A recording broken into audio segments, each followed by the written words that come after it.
Contribution, remarques cursives relatives au retrait par la Côte d'Ivoire, et le Bénin, de leur déclaration relevant de l'article 34.6 du protocole relatif à la Charte africaine des droits de l'homme et des peuples portant création d'une Cour africaine des droits de l'homme et des peuples, le protocole.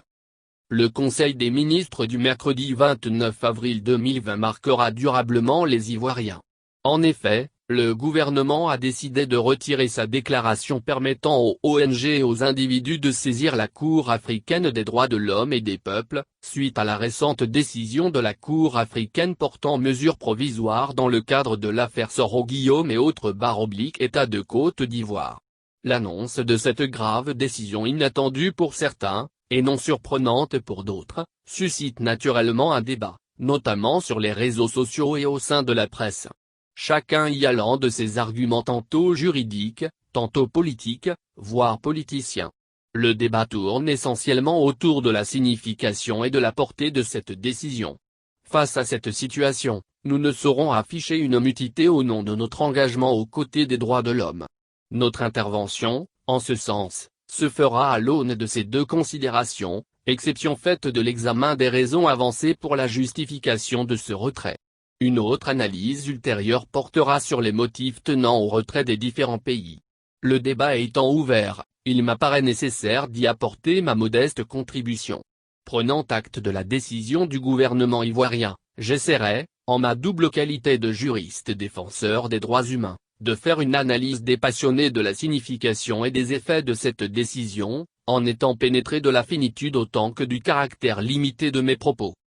Pour y arriver, j'essaierai de démontrer d'abord, que quoique constituant un recul pour la protection des droits humains, cette décision n'est pas un acte inédit dans le cadre du droit africain de protection des droits humains, car, elle s'inscrit dans le cadre du tango ou de la valse de retrait initiée par le Rwanda en 2016.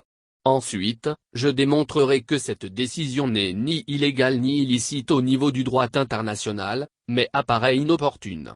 Après quoi, seront examinées successivement les questions relatives à la période de la prise d'effet de cette décision et au sort des affaires pendantes devant la Cour.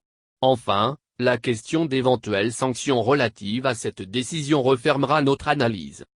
Une décision constitutive d'un recul dans la protection des droits humains.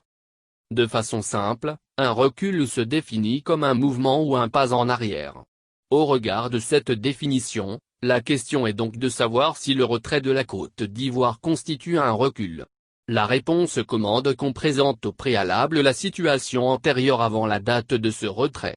Avant 2013, aucune personne privée, à savoir un individu ou une organisation non gouvernementale, ONG, dotée du statut d'observateur auprès de la Commission africaine, ne pouvait saisir la Cour africaine car les gouvernants précédents avaient refusé d'ouvrir la voie de la saisine directe de cette Cour aux personnes privées.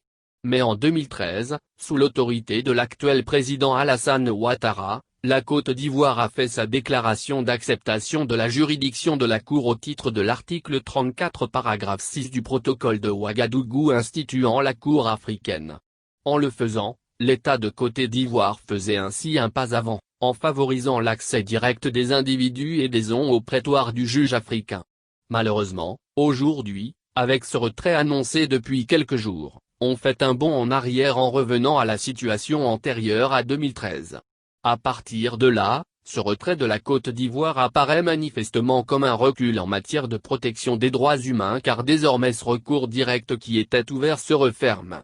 Cela dit, du point de vue des droits de l'homme, la décision prise par les gouvernements béninois et ivoiriens apparaît, à tout le moins, regrettable.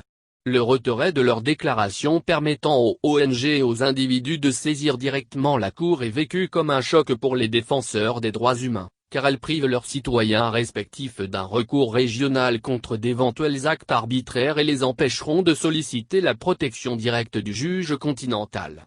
Ce retrait est manifestement un net recul par rapport au pas en avant qu'avait fait la Côte d'Ivoire en faisant sa déclaration ouvrant directement le prétoire du juge africain aux individus et aux ONG. Le retrait par un pays africain, de sa déclaration d'acceptation de la juridiction de la Cour au titre de l'article 34 paragraphe 6, n'est pas en soi un fait nouveau. Déjà en 2016, le Rwanda avait eu la même réaction après le prononcé d'une décision de la Cour africaine qu'elle n'avait pas appréciée. Plus récemment, ce fut le tour de la Tanzanie qui abrite le siège de la Cour africaine. La notification de son avis de retrait de la déclaration relevant de l'article 34.6 du protocole relatif à la Cour africaine a été faite le 14 novembre 2019 et envoyée à l'Union africaine le 21 novembre de la même année. Quelques jours avant la Côte d'Ivoire, il y a eu le retrait du Bénin. En un mot, ce n'est donc pas la première fois, car avant la Côte d'Ivoire, 3 États africains et non des moindres avaient déjà retiré leur déclaration facultative d'acceptation de la juridiction de la Cour au titre de l'article 34 paragraphe 6. Cette décision de la Côte d'Ivoire s'inscrit donc dans la droite ligne du tango de retrait inauguré par le Rwanda et constitue un recul dans la protection des droits humains. Ce retrait ne signifie pas non plus que le Rwanda, la Tanzanie, le Bénin et la Côte d'Ivoire ne reconnaissent plus la Cour africaine, loin s'en faut. Il a seulement pour effet de dénier aux individus et aux ONG toute possibilité de saisir directement la Cour africaine. Au surplus, ces personnes privées peuvent toujours saisir indirectement la Cour africaine par le truchement de la Commission africaine des droits de l'homme et des peuples qui devra au préalable filtrer les saisines.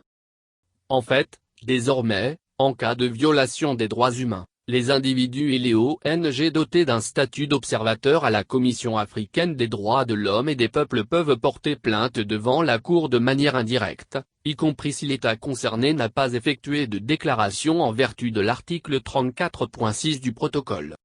Ils peuvent, en fait, présenter des communications devant la Commission africaine des droits de l'homme et des peuples. Il n'existe aucune possibilité, pour l'État concerné, d'empêcher de telles communications. La Commission peut décider de porter la question devant la Cour. Les conditions pour de telles communications seraient les mêmes que celles présentées pour les saisines directes. De la légalité de la décision de retrait de la déclaration faite au titre de l'article 34 paragraphe 6 du protocole de Ouagadougou. Sur la question de savoir si le retrait de la Côte d'Ivoire est légal, il est bon de se référer à une décision antérieurement rendue par la Cour africaine à l'occasion du retrait du Rwanda. La réponse fournie par la Cour en date du 3 juin 2016 dans l'affaire Ingabire Victoire Umuhoza contre le Rwanda est assez claire sur la question. Répondant à cette question, la Cour en soutien à sa décision, affirma que en tant qu'acte unilatéral, la déclaration peut être séparée du protocole et peut de ce fait, être retirée, indépendamment du protocole. La Cour estime en outre que la nature facultative de la déclaration et son caractère unilatéral découlent du principe de droit international de la souveraineté des États. En ce qui concerne les actes unilatéraux, la souveraineté des États prescrit que les États sont libres de s'engager et qu'ils conservent le pouvoir discrétionnaire de retirer leurs engagements. En conséquence, la Cour conclut que le défendeur, Rwanda, était en droit de retirer la déclaration qu'il avait faite en vertu de l'article 34.6, et que ce retrait est valable au regard du protocole. Ces précisions faites, la Cour en arrive à la décision suivante. Par ce motif, la Cour à l'unanimité dit qu'elle a compétence pour statuer sur la question du retrait de la déclaration. Dit que le retrait par le défendeur de sa déclaration faite en vertu de l'article 34.6 du protocole est valable. Si l'on applique ce précédent jurisprudentiel au cas du Bénin et de la Côte d'Ivoire, on est fondé à affirmer que le retrait du Bénin ou de la Côte d'Ivoire n'est ni illégal ni illicite puisque la Cour africaine avait elle-même déjà reconnu valable le retrait du Rwanda en 2016. Cependant, le gouvernement a affirmé que les agissements de la Cour africaine des droits de l'homme et des peuples portent atteinte à l'autorité et au fonctionnement de la justice, à la souveraineté de l'État et sont de nature à entraîner une grave perturbation de l'ordre juridique interne des États. À tout prendre, ce justificatif apparaît comme une réaction du berger à la bergère. L'action des hommes politiques obéissant à un ensemble de considérations qui échappent à ceux qui ne sont pas dans le cercle. Je me réserve donc le droit de ne point commenter les motivations du retrait figurant dans le communiqué du dernier Conseil des ministres. Par contre, en tant que défenseur des droits humains, je pense qu'aussi légale ou licite qu'elle soit, cette décision, sur son opportunité, reste indéniablement discutable du point de vue des droits de l'homme. Il faut voir que pour avoir mal vécu la décision de la Cour africaine qui l'a considérée comme une défiance à la souveraineté de la Côte d'Ivoire, le gouvernement ivoirien a surréagi en sacrifiant le droit des individus et des ondes de saisir directement la Cour africaine. Et c'est ce qui rend ce retrait, non pas illégal, puisque conforme aux normes du droit international issues de la jurisprudence, et déduite du dispositif établi par la Convention de Vienne sur le droit des traités, mais inopportun, voire illégitime, de la prise d'effet de cette décision de retrait. À quel moment cette décision de retrait prendra-t-elle effet? Quel est donc le délai à partir duquel la décision de retrait d'un État prend-elle effet? L'État a-t-il le droit de dénoncer? Le retrait du Bénin et de la Côte d'Ivoire de la juridiction de la Cour aurait-il un effet immédiat? En effet, le protocole ne prévoit aucune disposition quant à la dénonciation de la déclaration unilatérale ouvrant le droit de saisine de la Cour africaine aux individus et aux ondes. Un État, après avoir fait cette déclaration, est-il en droit de la dénoncer à tout moment? Il est également possible de se demander si le retrait est immédiat et concerne les affaires en cours, ou si un délai raisonnable doit être laissé aux requérants pour déposer d'éventuelles requêtes devant la Cour. Autant de questions auxquelles ni la Charte africaine ni le protocole relatif à la Cour africaine n'offrent de réponse.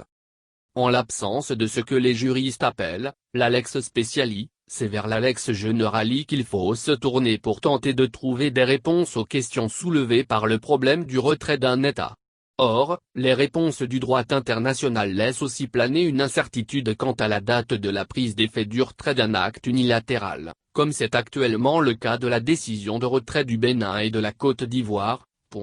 La question qui se pose aux juristes et à la Cour africaine suite au retrait du Bénin et de la Côte d'Ivoire soulève des incertitudes juridiques relatives à l'interprétation des actes unilatéraux comme la déclaration unilatérale faite par les États conformément à l'article 34 du protocole de Ouagadougou relatif à la Cour africaine des droits de l'homme et des peuples. En la matière, les textes africains sont très silencieux. Aucun d'eux n'apporte une réponse précise à cette question car aucun de ces textes ne prévoit de dispositions claires en matière de délai de prise d'effet du retrait des déclarations faites par les États au titre de l'article 34.6 du protocole de Ouagadougou. Face à ce silence des textes africains, c'est la Cour elle-même qui a dû par une alchimie juridique trancher cette question de délai de prise d'effet de la décision de retrait d'un État, à l'occasion du retrait du Rwanda en 2016. Considérant l'absence de dispositions claires applicables au cas d'espèce et parce que des affaires étaient pendantes, la Cour s'est alors prononcée sur le retrait du Rwanda et les conséquences à en tirer. Dans son arrêt rendu le 3 juin 2016, la Cour africaine des droits de l'homme a entériné le retrait rwandais en notifiant que celui-ci sera effectif un an après sa notification soit le 01 mars 2017. Cela transparaît dans le dispositif du dit arrêt en ces termes. À la majorité de 9 voix pour et 2 voix contre, les juges Augustino S. El Ramadani et Gérard Nyonjeko ayant émis une opinion dissidente, décident que le retrait par le défendeur de sa déclaration faite en vertu de l'article 34.6, prend effet 12 mois après le décret du préavis, c'est-à-dire le 1er mars 2017. Dans sa décision, la Cour a rejeté l'argument du Rwanda d'une prise en compte immédiate du retrait rwandais. Ce faisant, la décision de la Cour avait fait une application par analogie de l'article 56 de la Convention de Vienne sur le droit des traités qui dispose que 1. Un traité qui ne contient pas de dispositions relatives à son extinction et ne prévoit pas qu'on puisse le dénoncer ou s'en retirer ne peut faire l'objet d'une dénonciation ou d'un retrait, à moins a. Qu'il ne soit établi qu'il entrait dans l'intention des parties d'admettre la possibilité d'une dénonciation ou d'un retrait. B. Que le droit de dénonciation ou de retrait ne puisse être déduit de la nature du traité. Une partie doit notifier au moins 12 mois à l'avance son intention de dénoncer un traité ou de s'en retirer conformément aux dispositions du paragraphe 1. En substance, la Cour développa un raisonnement par analogie avec la Convention de Vienne sur le droit des traités pour appliquer un an pour que les justiciables aient le temps de formuler leur recours et écarta toute possibilité de suspendre les affaires pendantes qui impliquaient le Rwanda. Au regard de ce qui précède, ce retrait du Bénin et de la Côte d'Ivoire pourrait également, mutati mutandi, prendre effet dans un délai de 1 an ans à compter de la date de notification à la Cour, de leur décision relative au retrait de leur déclaration prévue à l'article 34.6 du protocole permettant aux ONG et aux individus de saisir directement la Cour africaine. Si on admet que pour la Côte d'Ivoire, ce retrait a été notifié à la Cour en date du 29 avril 2020, on en déduit que suivant la jurisprudence de la Cour, ce retrait prendra effet le 29 avril 2021.